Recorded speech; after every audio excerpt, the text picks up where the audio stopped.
Au salon Végétalis, on parle agriculture de précision. On peut y voir la promesse d'une agriculture plus verte, plus économe, plus transparente, mais aussi plus rentable. Alors justement, pour parler rentabilité et frein de l'agriculture de précision, nous allons à la rencontre de Thomas Courtier de la concession John Deere, Fabrice Castera, président de CUMA, et de Guillaume Narbias, responsable Mes Parcelles à la Chambre d'agriculture.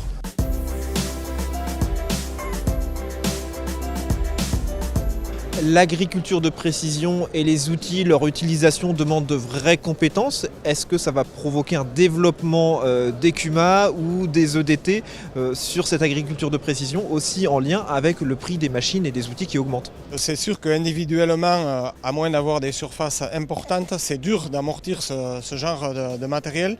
Donc effectivement, il y a soit recours à la prestation extérieure, ou moi j'ai choisi le fait d'être en CUMA pour essayer de garder au maximum la maîtrise de mes charges. Également le choix de mes outils, puisqu'à une époque on travaillait en fonction du matériel que l'on avait.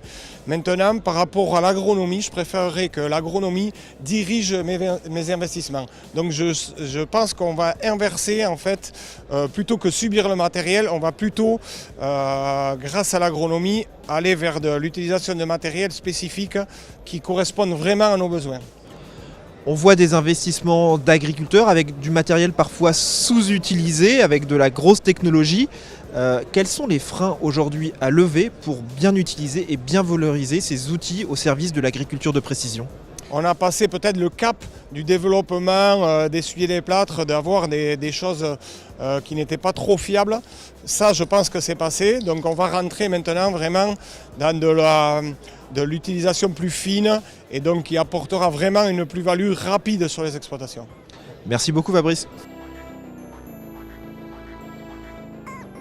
Quels sont les freins aujourd'hui à son développement ? Le frein, il est déterminé par les besoins. C'est-à-dire que s'il a besoin de quelque chose, l'agriculteur va y aller. S'il n'a pas besoin, mais il va peut-être s'arrêter dès le départ de la réflexion. Mais dans tous les cas, tout agriculteur, toute filière aujourd'hui, il y a besoin de numérique, de précision pour faire avancer son exploitation.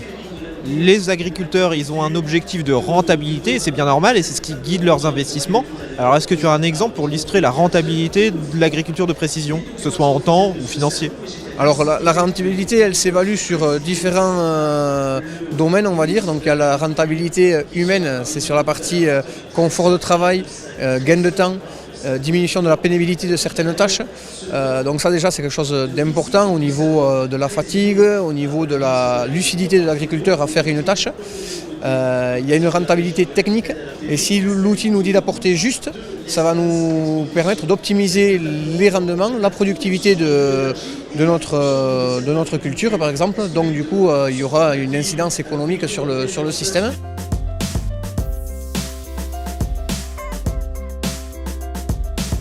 Alors les agriculteurs, ils ont un objectif de rentabilité. Est-ce que tu as des chiffres à donner pour les conforter dans leurs investissements ? Pourquoi c'est rentable ? Alors moi, je n'ai pas la prétention de leur dire combien ils vont gagner à l'hectare. Par contre, je vais pouvoir leur dire qu'est-ce qu'ils vont économiser en définitive. Alors ce ne sera pas des euros, mais des pourcentages.